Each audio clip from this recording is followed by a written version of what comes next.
जिंदगी में मोहब्बत वो जहर बन जाती है जो धीरे धीरे नहीं, एक ही बार में सब कुछ खत्म कर देती है।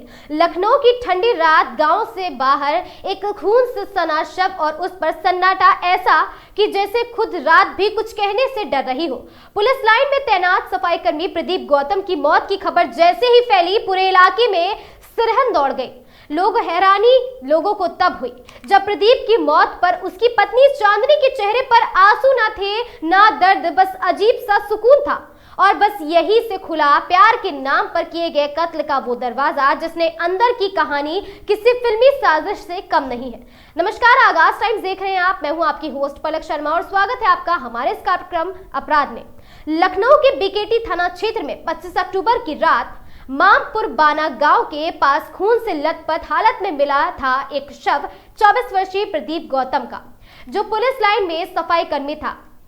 पहल ये मामला सामान्य हत्या का लगा, मगर पुलिस को पत्नी चांदनी 28 वर्षीय के व्यवहार ने सोचने पर मजबूर कर दिया। ना आंखों में आंसू, ना चेहरे पर शिकन, बस एक अजीब सी शांति। और फिर जब सीडीआर यानी कॉल डिटेल्स खंगाली गई तो सच्चाई ने सबको झकझोर दिया।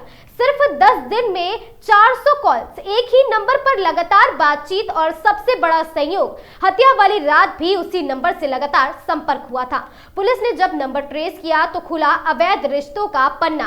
वो नंबर किसी और का नहीं बल्कि चांदनी के प्रेमी बच्चा लाल 22 वर्षीय का था, जो बांदा के कमासिन का रहने वाला था। आपको बता दें, फरवरी 2025 में एक रॉन्ग नंबर कॉल से शुरू की वो कहानी जो हत्या पर आकर खत्म हुई है। पहली बार गलती से बात हुई, फिर बातें बढ़ी और फिर सोशल मीडिया ने इन्हें और भी करीब ला दिया। चांदनी शादीशुदा थी, लेकिन पति प्रदीप की शराबखोरी से तंग थी। धीरे धीरे बच्चा लाल उसकी दुनिया में वो हमदर्द बन गया जिसकी बातों में उसे सुकून और सहारा महसूस हुआ।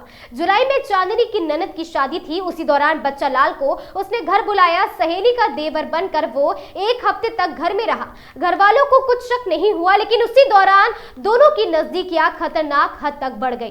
पति से छुटकारा पाने के लिए चांदनी ने बच्चा लाल को मनाया, या तो तू उसे खत्म कर दे, नहीं तो मैं किसी और से मरवा दूंगी। ये शब्द बच्चा लाल के लिए जैसे आग में घी डालने का काम कर गए। उसने कहा, ठीक है, अब वो जिंदा नहीं बचेगा।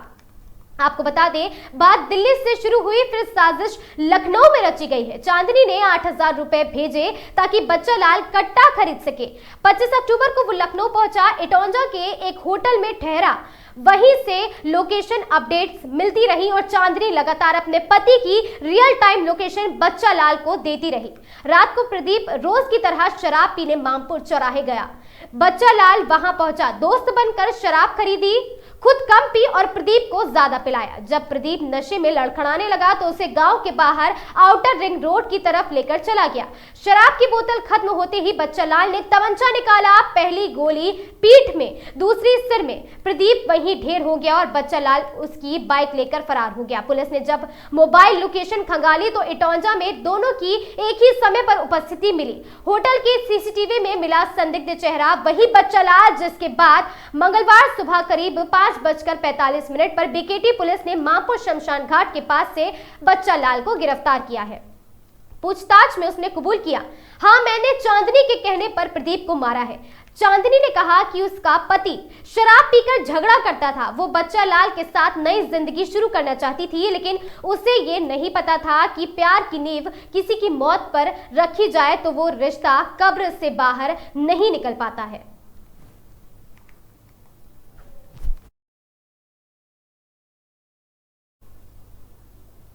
अक्सर कहते हैं, प्यार अगर हद से बढ़ जाए तो वो इबादत नहीं, जुनून बन जाता है।